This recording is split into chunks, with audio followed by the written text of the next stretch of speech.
Buenas tardes a todos los que están en el Zoom, son la enorme mayoría. Acá tenemos una concurrencia mínima.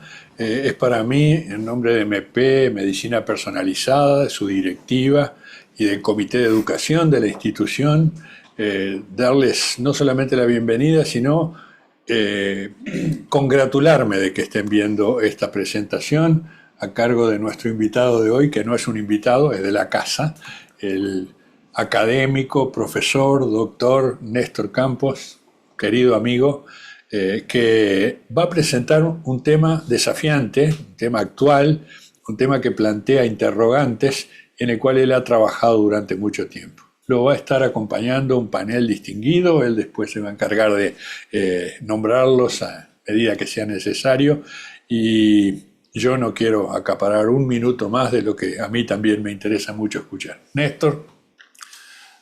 Bueno, buenas tardes a todos. Muy contento de estar en nuestra casa y sobre todo tratando este tema.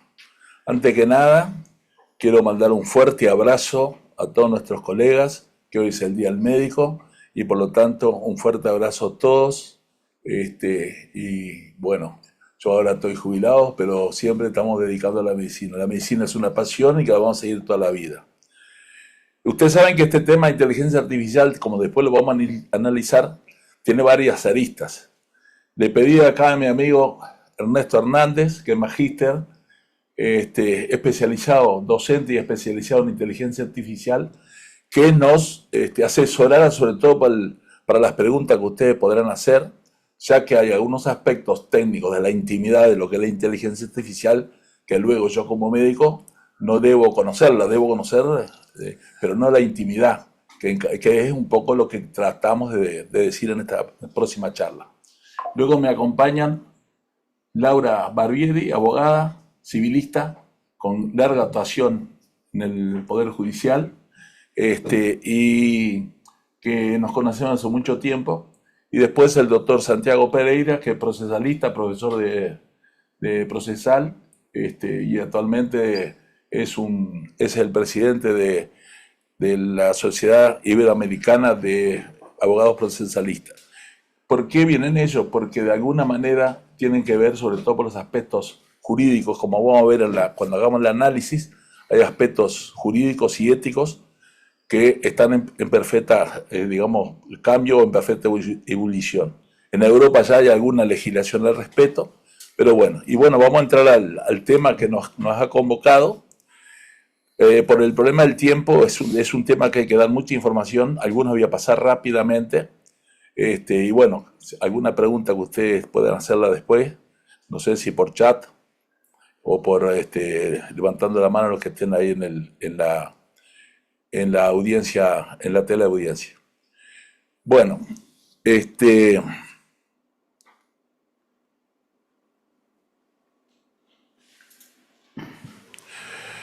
antes de empezar la charla quiero homenajear,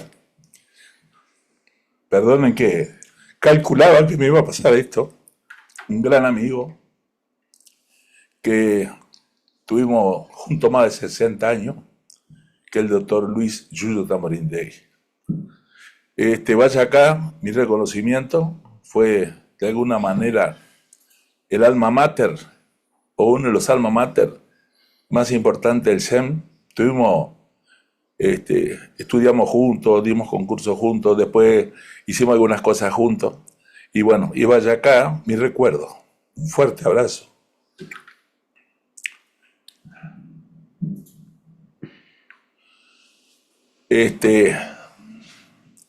Perdona que esto no es fácil empezar con este tema.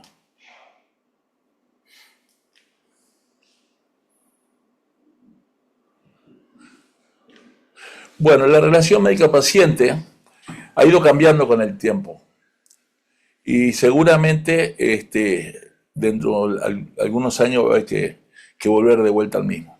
Yo es un tema que me he dedicado desde hace muchos años.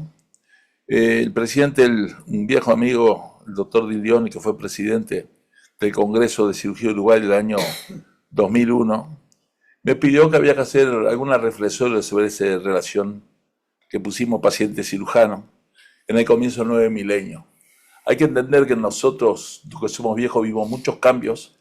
Fíjense que la bioética, que hoy es de manejo común, digamos, entre todos, recién se desarrolló en 1900, en los 70. Bueno, y ahí ya tuvimos que cambiar el paradigma. Von Sildenhauer en el siglo XVI decía: haz al paciente lo que tú quisieras que hagan contigo. Y a partir de ahí tenemos que hacer: haz al paciente lo que él quiere una vez que esté adecuadamente informado.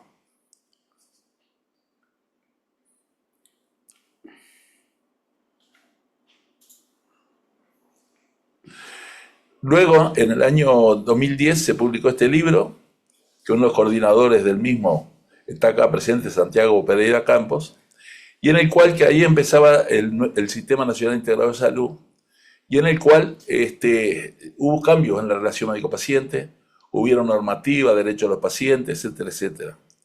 Y nosotros, que habíamos dicho que la relación médico-paciente antes era directa, era como el cantor y el guitarrista, luego cuando empieza esta situación nueva, es más o menos la relación médico-paciente fue como una orquesta sinfónica con muchos actores y muchas interactuaciones que podían modificar de alguna manera esa relación. En aquel momento contábamos que habían más de 50 elementos que podían producir alteraciones en esa relación médico-paciente, ¿verdad? Y que esto fue hecho, ya digo, en el 2010. Y ahora que empieza la inteligencia artificial a tener, porque la inteligencia, podemos ver un poquito de historia, empieza a tener mucho que ver con la relación médico-paciente, hace que yo empezaron a aparecer las publicaciones, y bueno, me parecía que tenía que tratar el tema, ya que la venía tratando de hace más de 25 años, mucho más de 25 años. Y por eso fue un poco lo que me motivó a realizar esta charla.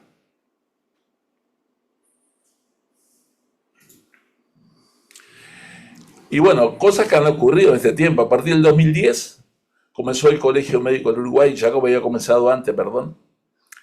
No, digo bien, perdón. En 2010 empezó el colegio y después en el 2012 se hizo el Código de Ética Médica, en el cual tiene valor de ley. El código nuestro tiene valor de ley nacional y por lo tanto tenemos que marcarnos al respecto. Y eso hace también que después de esta última publicación han habido estos cambios que bueno, que es para tenerlos en cuenta.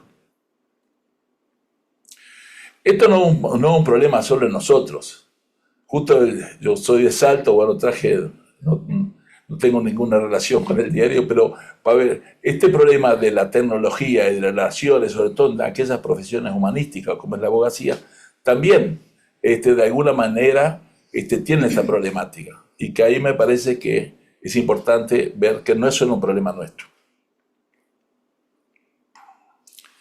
Bueno, concepto actual de inteligencia artificial en la aplicación a la atención en la salud. Esto es un poco lo que vamos a tratar de hacer lo más rápido posible y entrando en la temática.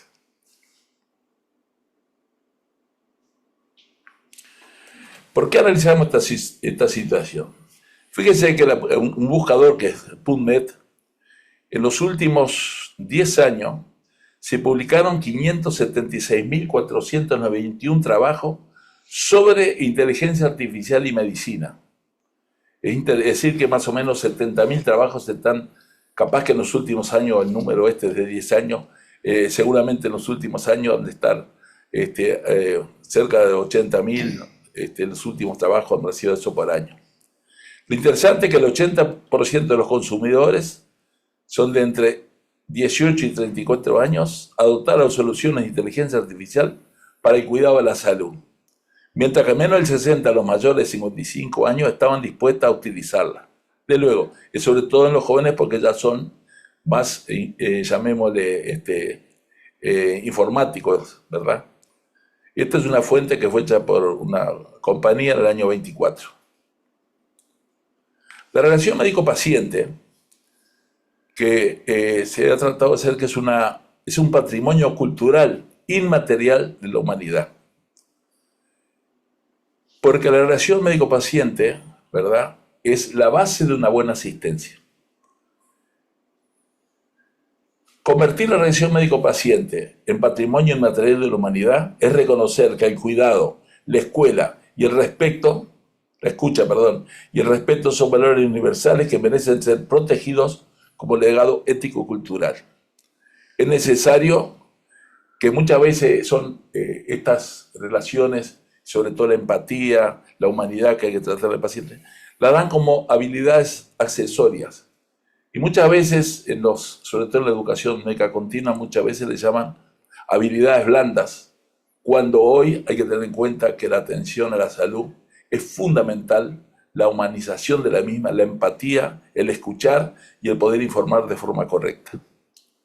Cuando la empatía, la confianza y la autonomía se entrelazan, la medicina se transforma en un cuidado verdadero y entonces el paciente no solo es tratado, sino reconocido, acompañado y respetado. El paciente ha pasado a ser un receptor pasivo a protagonista, acompañando por su médico, y que la relación entre ambos debe basarse en el respeto mutuo, en la confianza dentro de los marcos legales y deontológicos, es decir, éticos de la profesión. La tecnología no reemplaza el vínculo médico-paciente, pero bien usada, ya vamos diciendo, a iniciar, lo potencia. Tenemos que recordar algunas cosas que tienen que ver después, como le voy a plantear, por lo menos, con respecto a esto. Hay que pensar que la buena praxis médica, para acordarnos y un poco, cuando era docente decía que era doble T, temporal y territorial. Y ahí ven ustedes que hay un grupo de cirujanos operando de hace muchísimos años, seguramente en el siglo pasado. Y después hay que tener en cuenta que muchas veces la medicina basada en la evidencia tiene el gran tendón de Aquiles que muchas veces se hacen en centros grandes, como es uno del hospital más importante de Estados Unidos, que está en la imagen de arriba, y puse el hospital de Bella Unión porque es el que está más lejano de la capital. Si utilizamos la misma medicina, seguramente no vamos a actuar adecuadamente. Y ya que el tendón de Aquiles importante de la medicina basada en la evidencia justamente es eso. Creo que cuando analizamos los algoritmos de decisión de la inteligencia artificial, pasa algo de eso. Entonces la pregunta que me hago, si habrá que realizar los algoritmos en el área donde nos desempeñamos. Es decir, ¿servirá el algoritmo que estoy diciendo donde yo estoy trabajando? ¿Será adecuado? Es decir, y eso voy a tener que explicárselo al paciente, porque el paciente va a estar leyendo cualquier de las bases de inteligencia artificial que hay muchísimas. ¿Realmente será el que podemos hacer? ¿Será el que le va a servir a él? Esto ya tenemos que ir pensando y viendo que una de las posibilidades es que tengamos que en el futuro, para que nos ayude, porque ayuda a la inteligencia artificial, hacer los algoritmos en el área donde nos desempeñamos. La inteligencia artificial, digo en primera instancia que no soy especialista al respecto y tampoco tengo conflicto de intereses en esta temática. Como ya dije, esta relación me ha interesado hace muchos años y creo que mantenerla, y vuelvo a insistir, es la base para una buena asistencia. Lo que tenemos que tener claro, que en esta nueva situación que estamos, debemos instruir e informar a nuestros pacientes sobre la inteligencia artificial en medicina. Si bien desde hace tiempo tenemos pacientes mejor informados, lo cual es beneficioso para la asistencia, que venga un paciente informado es bueno para su asistencia. Lo que estoy diciendo no es que se me ocurra a mí, sino que me avala la literatura médica. Pero también hay que recordar que no hay que confundir información con conocimiento. Nosotros con aquí amigos integramos la Historia de la Medicina, la Sociedad de Historia de la Medicina. Y estamos convencidos que cuando uno va a leer algún tema, tiene que leer por lo menos un poquito de historia de dónde viene esto. Yo le pregunté a algunos que no estaban y digo, ¿y cuánto va a seguir? ¿Hará 2 años, 3 años? Bueno, no, la inteligencia artificial fue acuñado en una conferencia en el College de Dartmouth, y John McCarthy acuñó el término en el año 1956. Si bien ellos definieron oficialmente el campo, Alan Turing sentó bases teóricas previas en 1950 con su artículo ¿Pueden pensar las máquinas? Es decir, que vean que esto no es de ahora, es de hace mucho tiempo. Ahora se ha desarrollado porque pasa, a veces pasa que se demora, y creo que también después, cualquier pregunta le harán acá a mi amigo, pero la inteligencia artificial está además acelerando los procesos de conocimiento. Sigo un poquito la historia porque me parece que es importante. En 1997 se conoció con nombre propio la primera superestrella de la inteligencia artificial, el Deep Blue, llamado Azul Profundo, que fue una supercomputadora creada por IBM para enfrentar al campeón mundial del ajedrez Garry Kasparov. Y por primera vez una máquina venció a un ser humano en una competencia de esta disciplina. Alan Turing, el padre de la inteligencia artificial, fue famoso por descifrar el código nazi en la Segunda Guerra Mundial y pionero en otras ramas como la biología e inteligencia artificial, etc. Durante la década de los 70, la inteligencia artificial comenzó a introducirse en el sector sanitario.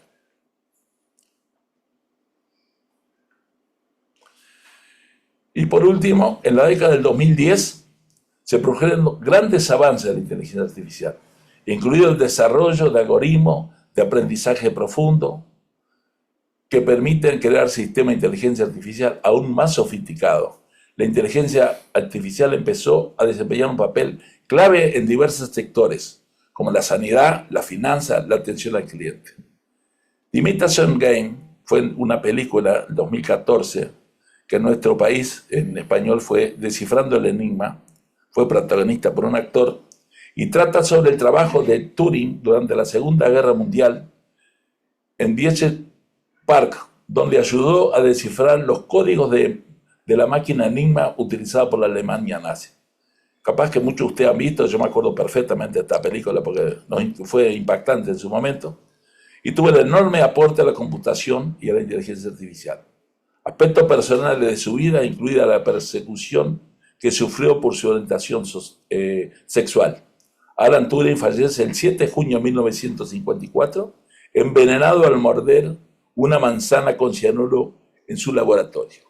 El signo de Apple, que es la manzana que está mordida, según la historia, tiene dos interpretaciones. Y una de las interpretaciones que fue el homenaje que le hace Jobs a que fue de alguna manera el que desarrolló toda la parte informática. Hay otra teoría también, pero que no vamos a entrar. Bueno, hace poco hubieron en España un congreso al respecto de esta temática. Y bueno, y he sacado algunas cosas que me parecían interesantes. Dice, doctor, he analizado mis enfermos con inteligencia artificial y tengo 4 hipótesis diagnósticas. ¿Trabajamos sobre esto? Bueno, esto va a ser de alguna manera que vamos a tener que trabajar el paciente, nosotros y la inteligencia artificial, por lo menos informarle. Después veremos que no está así. Y dice, que me gustó el término, el paciente informado ha muerto, el del doctor Google. Y ahora llega el paciente estratega, que es el paciente con inteligencia artificial.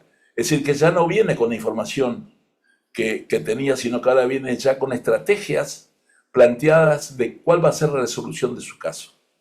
Y no crea que es poca la gente que lee o que llega con reportes de inteligencia artificial al consultorio del médico. Y por eso nosotros tenemos que estar atentos y activos a esta situación. Porque, insistimos, es muy importante, y vuelvo, es la buena relación médico-paciente.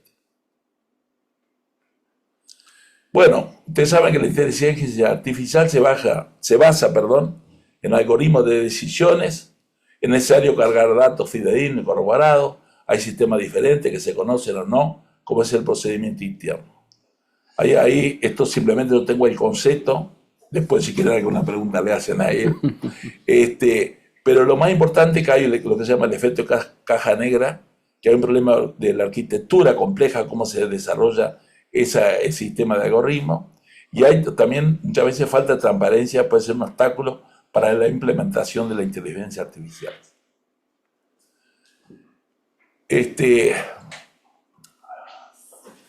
Pero pocas veces se habla de qué debe hacer el médico ante la inteligencia por el paciente, dando lugar a un nuevo escenario de relación. Perdonen que estoy en esto algo repetitivo. La interpretación del paciente sobre lo que le informa la inteligencia puede no ser adecuada, requiriendo una comprensión del contexto, y esta va a ser nuestra tarea. Es decir, que nosotros tenemos que conocer esto. Tenemos que conocer no en una forma técnica interna, sino tener nociones claras para que nos permita de alguna manera tener esa relación médico-paciente adecuada. Debemos sentarnos con nuestro paciente a discutir. Es necesario restablecer la confianza con el paciente. No podemos decir, yo no sé artificial, usted me viene con esas cosas, no, sino que son todos los elementos que vamos a tener que empezar a tener ahora y a trabajar al respecto. La importancia de un buen prompt. Prompt se le llama a la pregunta, que es muy importante cuando uno trabaja con inteligencia artificial, cómo realiza la pregunta. Ya que es muy importante la calidad de esta entrada del prompt, que determina la calidad de la respuesta. Si yo hago una pregunta no adecuada, no me voy a poder comunicar adecuadamente con la inteligencia artificial, y ahí ya me empieza a tener problemas de lo que me puede responder, que tampoco es un problema, sino de problema mío que tengo que aprender a hacer la pregunta lo más adecuada posible. Los prompts, es decir, las entradas, las preguntas, para hablar bien formuladas, son esenciales, ya que son la manera que tenemos para comunicarle con la inteligencia artificial, esta que se llama generativa. Después hay otro tipo de inteligencia artificial, por ejemplo, las que nos identifican en la calle quiénes somos. Pero esto es importante, la alucinación de la inteligencia artificial generativa, ¿verdad? Generalmente no tiene mucho sentido o contiene errores. No fue entrenada, tiene varias causas. Le digo por qué, porque a mí, hace poquitos días, se está realizando en este momento el Congreso Uruguayo de Cirugía, y mañana tenemos que actuar ahí como veteranos, porque a esta altura actuamos de esa manera. Pedí una información de inteligencia artificial con una adecuada pregunta, pero se ve que no había mucha información al respecto. Y me dio alucinaciones. ¿Qué quiere decir alucinaciones? Me contestó cosas cerca pero no verdaderas. ¿Es verdad? Entonces eso es una cosa que hay que tener en cuenta, porque a veces puede no haber o la manera o algo de cómo uno programa. Entonces puede producir ese efecto que es importante conocerlo y además explicarle a nuestros pacientes cuando vayan a trabajar con ellos.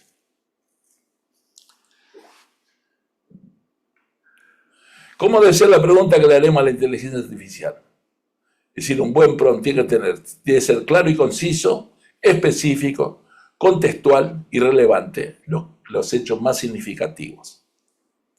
Esto después va a quedar grabado y va a ser subido a que ustedes puedan tener más tiempo si quieren leer más detenidamente los diapositivos. De luego que a pesar de que parece que todos los días hay algo nuevo, porque realmente hay algo nuevo, es una herramienta que está en pleno desarrollo. Todos los médicos deben utilizarla y en algunas especialidades mucho más que en otras. Pero es necesario que además una relación médico-paciente humana a través de la empatía, que es lo más grande posible, así poder explicar al paciente que ya lo utiliza lo que realmente es. Es importante en ese aspecto éticos y responsabilidades jurídicas que tanto como el funcionario de la salud debe conocer. Pero ninguna innovación tecnológica sustituye la escucha, ningún procedimiento reemplaza un vínculo humano. Bueno, acá para decir algunas cosas, que a través de la inteligencia artificial, ya estuvimos conversando algo, se han acelerado mucho los procesos de conocimiento, ¿verdad? Permite realizar análisis de datos más rápidamente, integrar datos distintos, depende mucho del entrenamiento y del tipo de luego de los datos utilizados. Pero hace que el conocimiento, si antes se acelera, ahora con esto se va a acelerar muchísimo más. Ayer en un programa de televisión uruguayo que hubo con respecto a la educación de los jóvenes, de los niños y los jóvenes con inteligencia artificial, también va a ser algo realmente, creo que va a ser muy importante. Pero, como todas las cosas, bien utilizadas, son buenas, o mal utilizadas son malas. Y sobre todo nosotros tenemos que nunca perder el humanismo, nunca perder esa relación empática con el paciente. Bueno, hay responsabilidad jurídica. En el mes de octubre, 7 de octubre y 8, un congreso en la Universidad de Barcelona, en el cual yo asistí en forma virtual, desde luego, y algunos de estos, saqué algunas cosas de estas que me parecieron interesantes. La responsabilidad civil, de luego tiene que haber negligencia. es decir, la omisión de la diligencia debida. ¿Qué es diligente? ¿Seguir o no seguir la recomendación de la inteligencia artificial? ¿Qué vamos a hacer?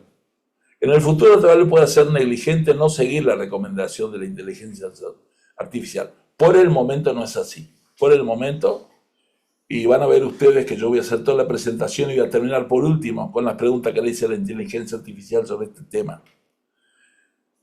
Es necesario la supervisión, hay sesgo de automatización y tendencia a confiar en exceso de la inteligencia artificial. Y hay una falta de incentivo. Así que son todos elementos que se están discutiendo. Ya Europa han hecho, en la comunidad europea, han hecho algunos adelantos al respecto. El consentimiento informado. Si hay algo ético es el consentimiento informado. Y debemos debatir sobre el contenido de la información, el uso de la inteligencia artificial y las recomendaciones de la misma. ¿Es fuente de información o parte del proceso de toma de decisiones de la inteligencia artificial? Debemos informar sobre el riesgo conocido, compartir la incerteza. La transparencia refuerza la autonomía y la confianza. Entonces, como siempre, ustedes saben que el consentimiento informado no transfiere la responsabilidad civil al paciente, pero seguramente que vamos a tener que modificar en algunos aspectos algo como ese consentimiento informado que hoy utilizamos, porque para que quede asentado que le dimos la información cuando se firma, porque la verdadera información es todo lo que le va transmitiendo el médico al paciente. Pero de ahí luego esto va a ser un cambio. Y es importante porque el consentimiento informado es uno de los hechos éticos más importantes que tiene la relación médico-paciente. Bueno, acá son de este congreso que les comenté. Esto después le harán la pregunta a los abogados. Es un escenario que hace el profesional. Sigue la inteligencia, no hay daño, no hay responsabilidad civil. No sigue y hay daño, hay responsabilidad civil. Entonces ahí va a ir viendo qué va a pasar. No quiero entrar más en detalle porque ni sé cuánto voy hablando, me parece que es demasiado. Cuando entra una pregunta a la inteligencia una salida, perdón, a la inteligencia artificial, cuando responde, debe tener una supervisión médica. Y entre la inteligencia artificial, el conocimiento que tenga el médico, más esa supervisión, deberemos tomar la decisión. Y la pregunta es, si el paciente sufre daños, ¿quién los ha causado? ¿La inteligencia artificial? ¿La supervisión médica? Bueno, esto será también seguramente para tema de discusión, no acá en este momento, sino tema de discusión en los abogados y toda la parte jurídica. Esto es simplemente que haya un reglamento del año 24, que son niveles de riesgo que tiene la inteligencia artificial en diferentes cosas, que por problemas de tiempo no podemos entrar en detalle. Después tenemos riesgos éticos en el uso de la tecnología y de la inteligencia en salud. ¿Cuáles son? Que hay reproducción, hay viejos sesgos. Todavía ustedes saben que, por ejemplo, sesgo de sexo, la inmensa mayoría de muchos trabajos, sobre todo lo que se usa para los remedios, para la terapéutica, se hacen más en hombres que en mujeres. También otro elemento de hecho es que va a haber desigualdad en el acceso a los beneficios de la inteligencia artificial. Bueno, en lo que ya hablamos, hay una falta de transparencia, ¿verdad? Por lo que se llama la caja negra. Puede haber amenaza a la privacidad, ya que lo que yo hace mucho después nos dirá, lo que aprendí, que lo que sale sale al aire en la web, está en la web y en algún momento puede irse a algún lado. Hay, desde luego, vulnerabilidad frente al ciberataque y la fuga de datos. Hay desplazamiento, transformación de roles. Riesgo de que el personal pierda control si deriva a una máquina. Y bueno, y sobre todo, y esto lo podemos solucionar nosotros, la deshumanización de la atención. Si se reduce el contacto. Se habla ya de males de la inteligencia artificial y ya hay reportes al respecto. En general, te induce a hacer más pruebas diagnósticas, porque la inteligencia artificial da todos los casos que a veces ese paciente no necesita, porque hay que acordarse que nosotros manejamos personas que son individuales, son personas que ese paciente tiene su entorno, tiene su edad, sus diferentes aspectos. Entonces, la inteligencia artificial, si sale que hay que hacer tal estudio, el paciente viene, ¿cómo le tenemos que explicar que para él no es necesario? Porque sabemos también que cuanto más estudios hacemos, y sabemos que cuanto más cosas hacemos, decimos que muchas veces producimos daño. Que dicho sea de paso, a eso le llamamos prevención cuaternaria, cuando por estudios podemos producir daño a los pacientes. Es decir, que no más medicina va a tener una medicina mejor. Una radióloga de inteligencia artificial en un día para el cribado de cáncer de mama en su trabajo, ya tiene hecho un estudio que hay sobrediagnóstico del cáncer de mama y se están haciendo más derivaciones al hospital, se están haciendo más estudios, más cosas, sin realmente que tenga un beneficio para los pacientes. Se mencionó también la posibilidad de perder competencias profesionales. En un Lancet, que es una revista médica de agosto de este año, han introducido la inteligencia artificial cuando se realizan los estudios endoscópicos. Por ejemplo, este es un estudio de la colonoscopía, y dice que el profesional que utiliza la inteligencia artificial, posteriormente utilizarla, va perdiendo la capacidad de poder hacer el diagnóstico, ver como veía antes. Es necesario restablecer la confianza con el paciente para que entienda la orientación diagnóstica que estamos dando, analizando los informes que nos traigan obtenidos por la inteligencia artificial.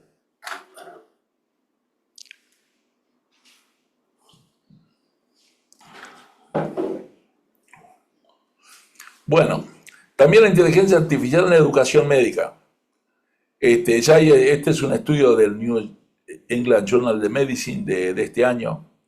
Dice que aunque la inteligencia artificial ofrece beneficios educativos como un aprendizaje, mejorando la descarga cognitiva de tareas rutinarias, también plantea riesgos. La dependencia excesiva da un sesgo de automatización y pérdida de habilidades de los médicos. Es decir, todos los que estén escuchando y son médicos, como en todas las profesiones seguramente es igual, uno tiene una serie de elementos que lo llevan a hacer un análisis que muchas veces lo hace inconsciente y que toma una decisión adecuada. Entonces eso, si uno después sigue solo la inteligencia artificial, plantea riesgos porque vamos a ir perdiendo de alguna manera las habilidades. Esto genera incertidumbre incluso entre médicos, de errores debido a sus resultados, y a veces inexactos, experimentados, remarcando la necesidad de una práctica adaptativa o respaldada por el pensamiento crítico. A pesar de los avances técnicos de la inteligencia artificial, su uso aún requiere verificación cuidadosa y confianza cautelosa.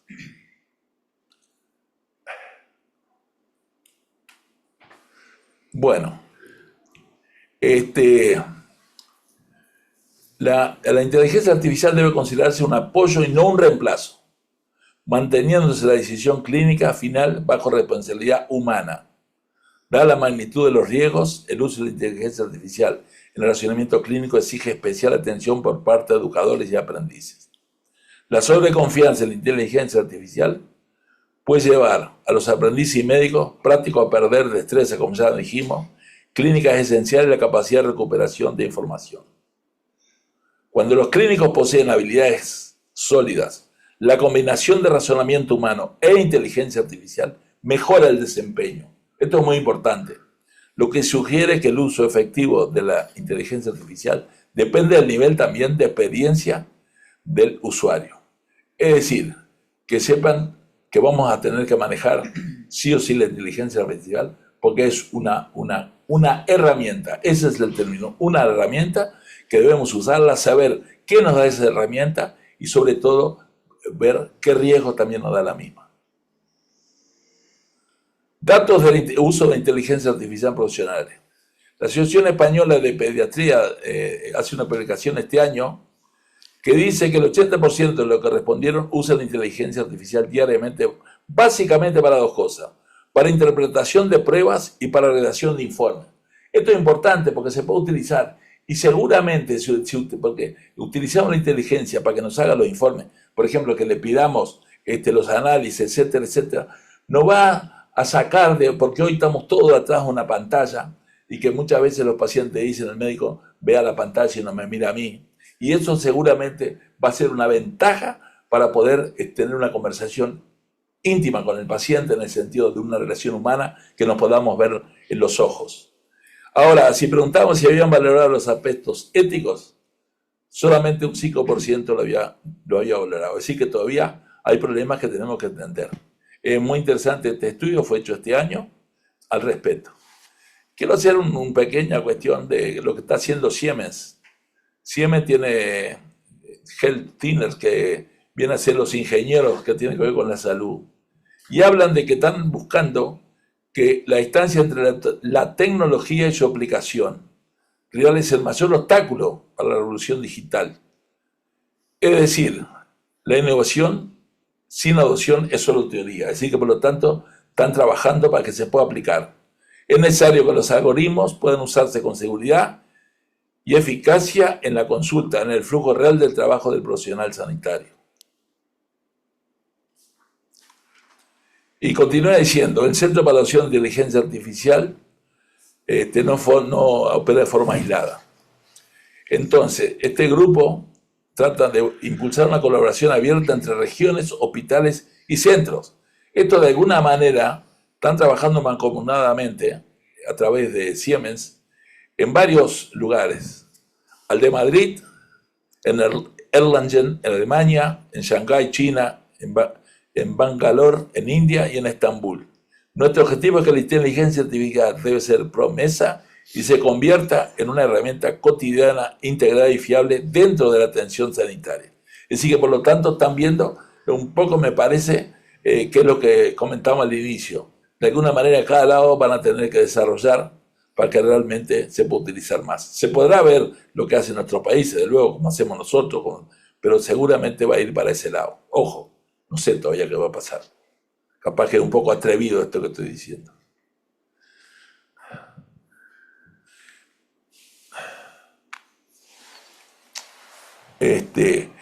Interesante las interacciones en lo digital, cultural, filosofía, etc. Ahí es una literatura. Y uno de los principales problemas que presenta la inteligencia artificial son los sesgos de algoritmos. Esto es muy importante. Y existe un severo problema cómo procesan toda la información que hay en el Big Data. Eso es todavía es problemático porque lleva esto a los sesgos al algoritmo. Así que, y de algunas de hacer esos sesgos terminamos lo que vimos hoy en las alucinaciones. Adelante. Perdón. El desarrollo es cada vez mayor. Hay un desarrollo de una modelo de inteligencia artificial que se llama Delphi 2M, con capacidad para predecir el desarrollo de 1000 enfermedades a partir de la historia clínica de las personas. Ese estudio puede saber con 2 décadas de antelación si un paciente desarrollará Alzheimer, por ejemplo, solo con información que ya existe en su historia clínica, con datos ya recogidos que están ahí al alcance de la mano. Y esto vendrá a cambiar el ejercicio de la profesión, de la medicina. ¿Será bueno saber con 20 años lo que me va a pasar en el futuro? Sobre todo cuando muchas veces no hay un tratamiento adecuado. Son preguntas que van, pero sepa que ya hay desarrollado este tipo de algoritmos para la inteligencia artificial. El desarrollo es cada vez mayor.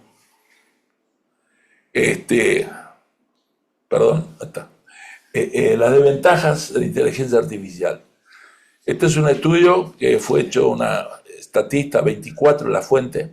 El 68% de los adultos estadounidenses temían que la inteligencia artificial pudiera debilitar las relaciones entre pacientes y proveedores, lo que llevaría a una menor interacción humana en la atención médica.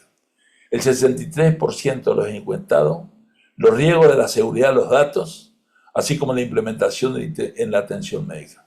El 52% de los consumidores, decisiones médicas impulsadas por inteligencia artificial. Hay gente todavía en estos estudios hechos que tienen dudas y temores con respecto a esto. El 42% de los profesionales de la salud en Estados Unidos también siguen sin mostrar entusiasmo por la inteligencia artificial. El 40% de los médicos cree que esta inteligencia artificial está sobrevalorada y no cumplirá con las altas expectativas. Y bueno, eso veremos. Yo creo que la evolución que uno ha visto, que siempre se va mejorando, siempre se puede mejorar.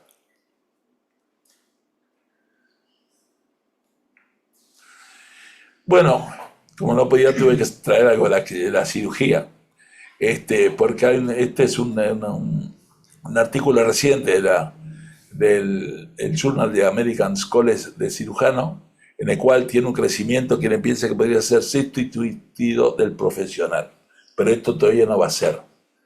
La estandarización digital de los pacientes y la inteligencia sirve para entrenamiento cultural, mejora la comunicación, permite al instructor y estudiante un feedback que ayuda a mejorar el conocimiento. Ahí está la inteligencia artificial y lo que se llama el machine learning, que es el aprendizaje que la máquina es diferente al machine learning del deep learning que ya vimos, que hace la transformación quirúrgica una práctica de educación. Y desde luego, inclusive muchos aparatos, sobre todo de cirugía, por ejemplo, los robots, van a tener o tienen ya algunos elementos de inteligencia artificial. Bueno, no sé cómo andamos de tiempo, pero ¿dónde ha pasado?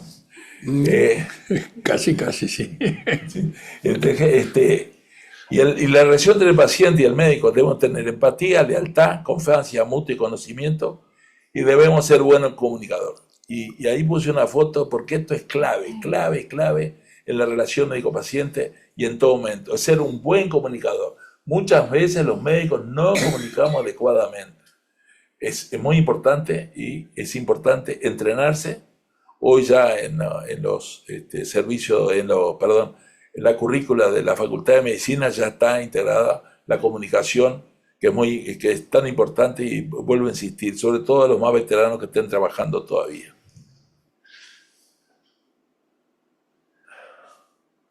La otra que queríamos señalar es que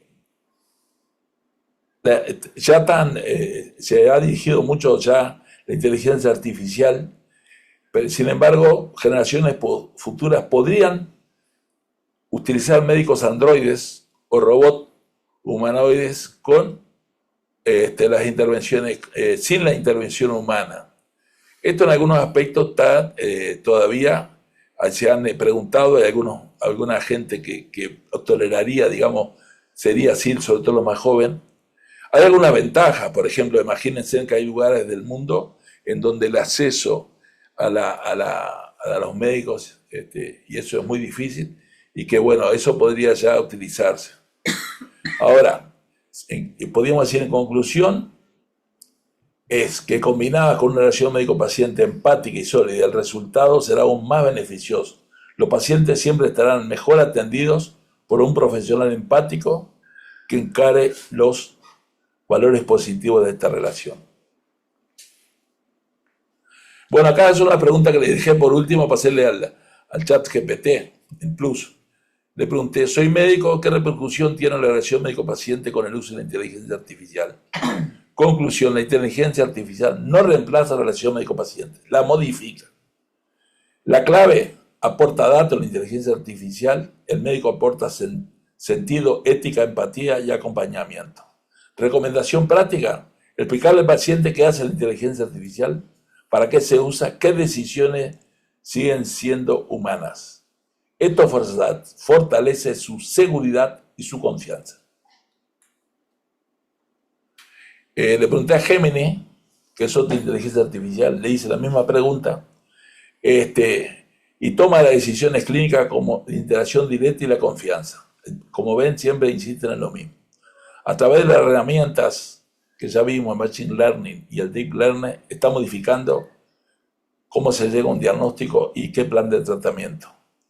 El médico ahora debe invertir tiempo en valorar o desmentir esa información y redirigir al paciente hacia fuentes fiables, lo que requiere muchas habilidades de comunicación. El médico pasa a ser el intérprete experto para ver la información generada por la inteligencia artificial y actuando como un puente final entre la tecnología y el cuidado humano del paciente. Debemos nosotros favorecer y liderar el cambio. Después buscaremos la forma de hacerlo, pero tenemos que estar alerta. El profesional sanitario que utilice la inteligencia artificial Será indispensable para la organización y el profesional sanitario que no utilice la inteligencia artificial se quedará relegado. Esto es importante. Es decir, que va a ser necesario que todos utilicemos la inteligencia artificial. Vamos tarde, pero aún estamos a tiempo de aportar la visión de la profesión médica para evitar que las soluciones lleguen impuestas desde fuera. Muchas gracias, y ahí abajo puse una imagen que en la cual está Esculapio, está Hipócrates, que son de alguna manera los padres de la medicina, que ya de esa época estaban discutiendo sobre la relación médico-paciente. Y seguramente dentro de unos años va a haber otro, yo creo que no voy a estar, va a haber otro charlando sobre este tema, porque es muy importante que estemos siempre actualizados y recordemos que la buena relación es la base de la buena asistencia. Muchas gracias y perdonen si me extendí un poquito de más.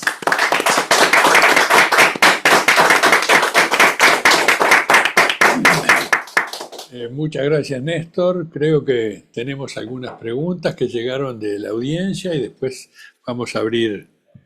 Llegó una sola, así que vamos a dar tiempo al panel.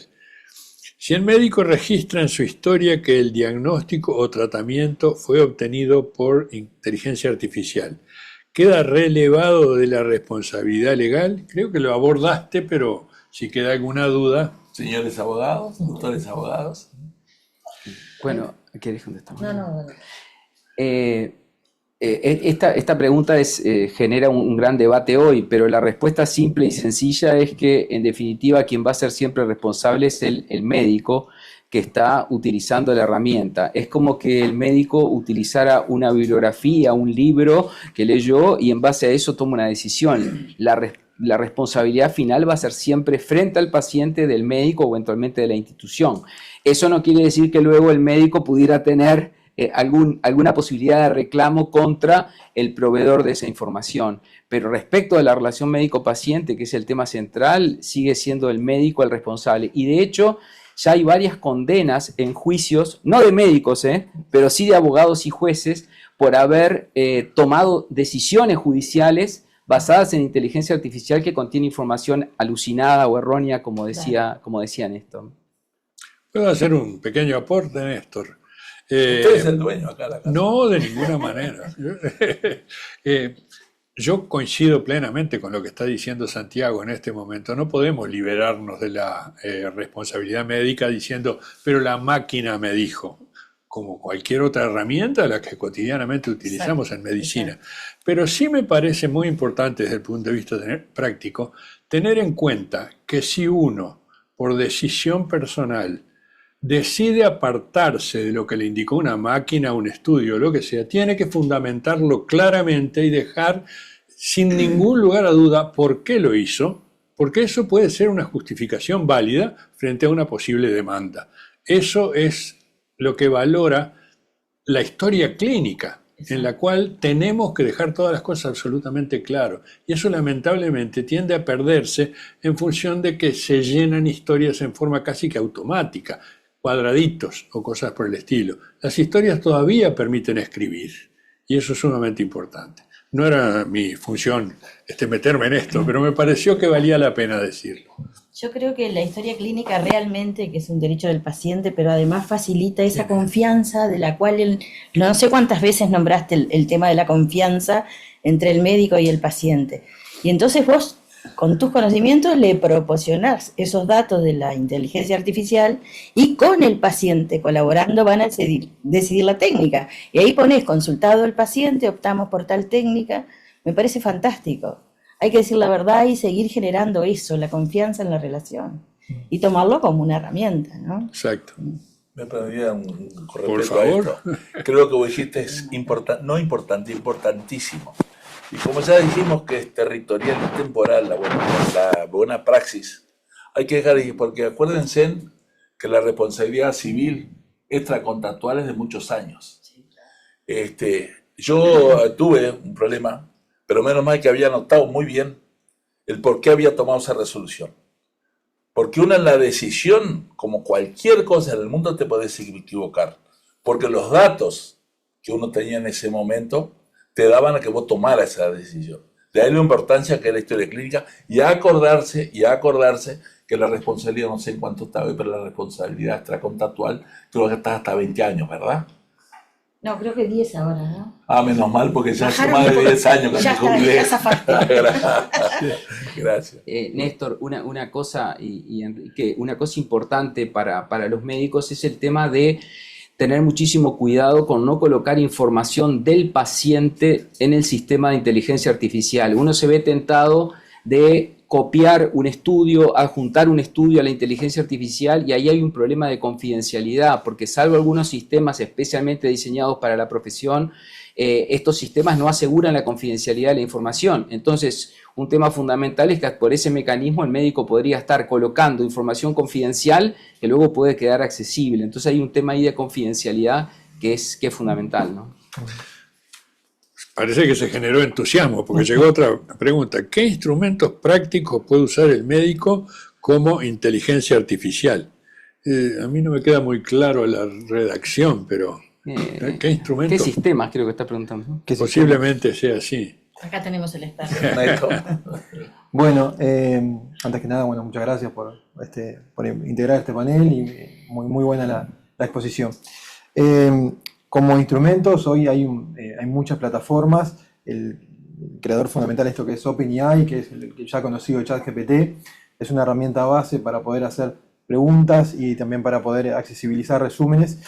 Y en base a eso quería hacer una apreciación, y capaz que también está interesante hablar de esto que hoy comentaban de los prompts, que en ChatGPT o en otra plataforma, Cloud, también es muy utilizada también para resumir textos y generar reportes técnicos, pero es importante también manejar lo que se llama la temperatura, que es un concepto que lo tiene la inteligencia artificial. Cuando nosotros hacemos una pregunta, podemos controlar mismo desde GPT la temperatura de la respuesta.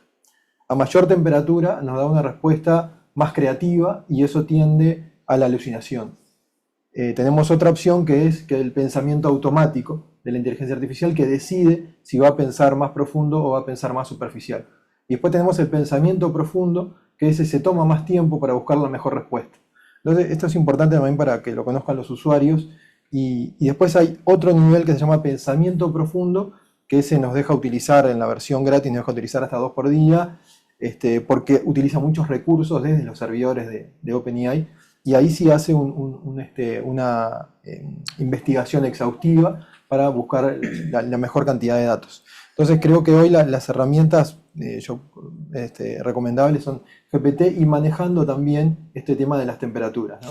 Que esto es importante y que a veces lo pasamos por alto, pero que la propia plataforma lo maneja. Me parece interesantísimo, y yo quisiera complementarlo con otra pregunta que me la sugirió un amigo mucho más inquieto que yo. Yo soy de la época de la Remington, y de manera que esto lo manejo poco, pero él está muy metido en esto y me comentaba algo que de repente tu opinión puede ser interesante. Me decía que algunas veces él repregunta cuando la respuesta que recibe le parece que no está correctamente orientada hacia lo que él preguntó. Y en las repreguntas han surgido algunas veces clarificaciones, pero otras veces han surgido cosas que me lo vas a tener que aclarar. En una, la inteligencia, no sé a cuál estaba recurriendo, le comentó: en realidad no tengo toda la información necesaria como para dar una respuesta tan ajustada como sería necesario. ¿Es así? Sí, ese concepto viene del concepto de alucinación, y el concepto de alucinación en lo que es la base de datos, cuando encuentra un vacío de información o no tiene la suficiente capacidad para responder, lo llena igual ese vacío, y ahí es que alucina. Si no sabe una respuesta, como que la crea, la inventa para no dejar ese vacío en la respuesta. Eso pasa cuando la librería internamente, que se llama los LLM, que están cargados dentro de esa base de datos, no son suficientes, no le da la seguridad suficiente para responder. Entonces eso puede pasar.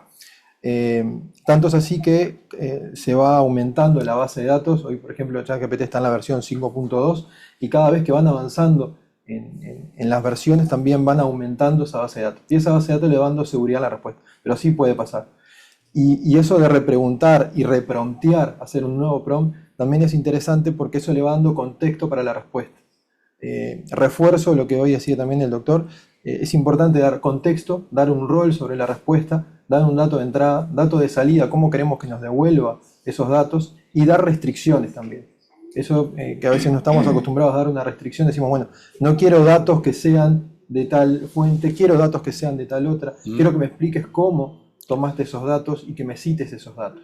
Eso es importante. Si le pedimos citar los datos, evitamos la alucinación. Lo cual apunta, a mi juicio, a lo que señalaba muy bien Néstor. Es un instrumento de gran valor, pero es eso. Y pasa lo mismo que ha pasado con todos los instrumentos que hemos utilizado a lo largo de la historia de la medicina, que tanto le importaba a Néstor, en los cuales, si quien ha utilizado un instrumento tiene dudas acerca de lo que está viendo, lo hacíamos con los otros instrumentos. Volvíamos a tomar la presión o esperábamos un instante para valorar si realmente la temperatura que nos marcó, lo que fuera. Bueno, yo creo, de atrevido, que posiblemente la inteligencia artificial también a veces nos ayude mucho más si nos tomamos el cuidado de decir esto por alguna razón no coincide con todo lo otro que me indica el interrogatorio, el examen clínico, que no debe perderse de ninguna manera. En ese sentido lo veo como un valiosísimo instrumento. Como complementario. Exacto. Exacto. Y bueno, y lo último que es este concepto que ha explicado muy bien Néstor también, de la caja negra, ¿no?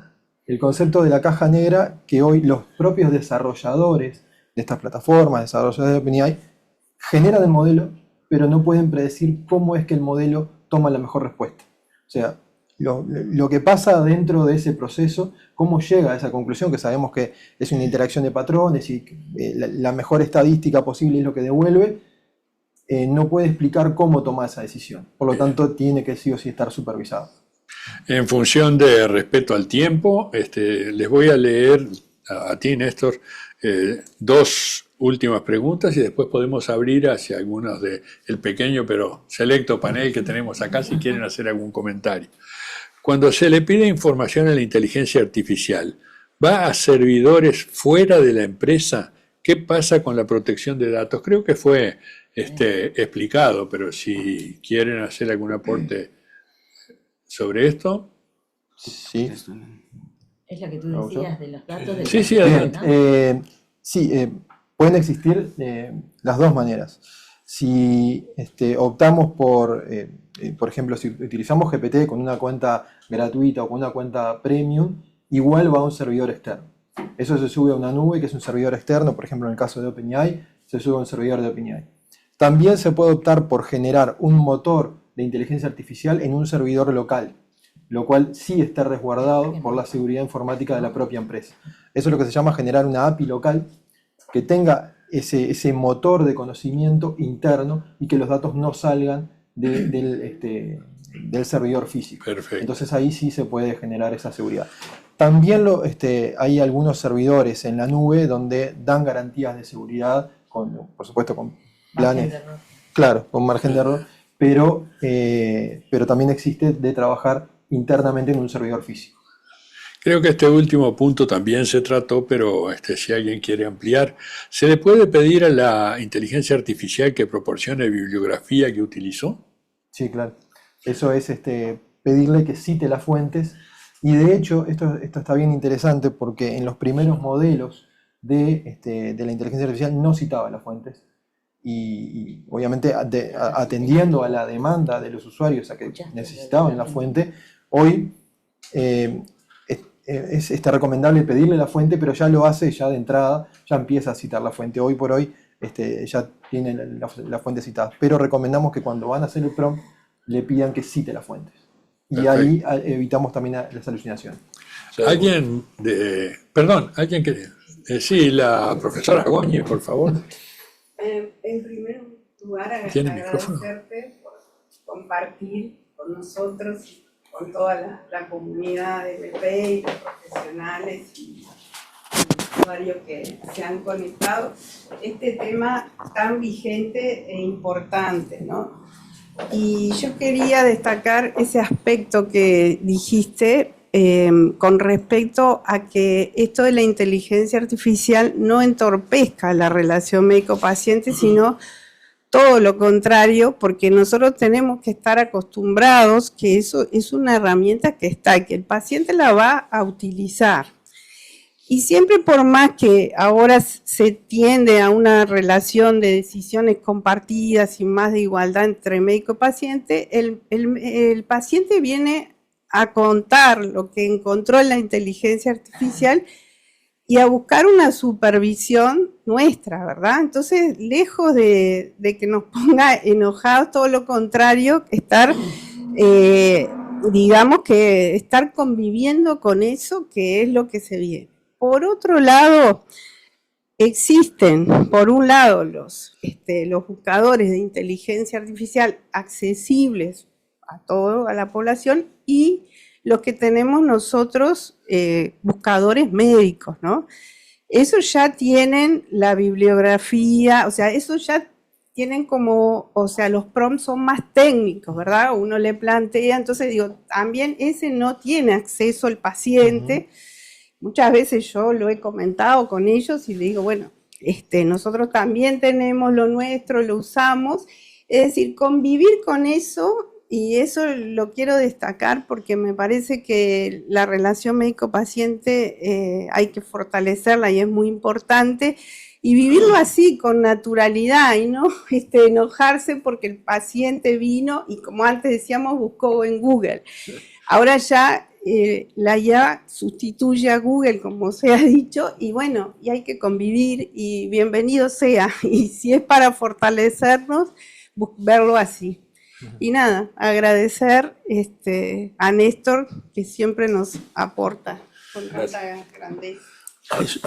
Yo no pensaba decir nada, pero felicito al amigo, colega y a esta altura hermano, que es el Gordo Campo, por la luz que ha echado sobre este tema, y un pequeño aporte, porque hablamos de la inteligencia artificial que está vinculada a los procesos médicos, diagnósticos, pero también hay una inteligencia artificial en la cual nosotros no tenemos control, que es la inteligencia artificial que está aplicada a los equipos médicos. Hoy en día ya vienen equipos médicos que están embebidos en inteligencia artificial, por ejemplo, los equipos de imagenología, que traen procesos intrínsecos que están fuera de nuestro control y que mejoran o la productividad porque captan imágenes en menor unidad de tiempo o mejores imágenes. Así que no solo en los procesos, sino, digamos, la industria médica está utilizando inteligencia artificial para el equipamiento médico.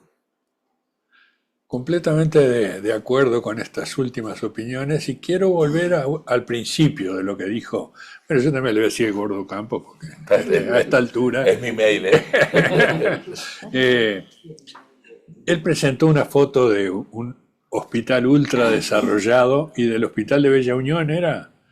Podría ser... Se hacen muy cosas buenas ahí. Ya sé, por supuesto. Pero dije que el más alejado del centro. Yo creo que... No, pero yo quería enfatizar eso, porque también podrías haber puesto una pequeña policlínica de un pueblito perdido en el interior más profundo del país, donde alguien con escasos recursos es el referente al cual respeta y quiere toda la población por lo que brinda. Y en ese caso, aun cuando de repente no disponga de inteligencia artificial, quizá en el futuro la tenga y ojalá sea así, vale todo lo que rescataste al principio de empatía, de entendimiento, de querer ayudar, de demostrar que se está con el paciente y no contra el paciente. Creo que ha sido una tarde muy provechosa, muy grata de escuchar, muy fermental, ha dejado preguntas abiertas seguramente, nos va a estimular a seguir adelante con esto. Y vos también, Gordito, seguí adelante y volvé de nuevo en algún otro momento. Agradezco mucho a quienes están en el Zoom, que han estado atentos a esto, las preguntas que han formulado, las que les hayan quedado, guárdenlas, en algún momento se van a poder reflotar. Y de nuevo... ha sido muy grato estar esta tarde con todos ustedes.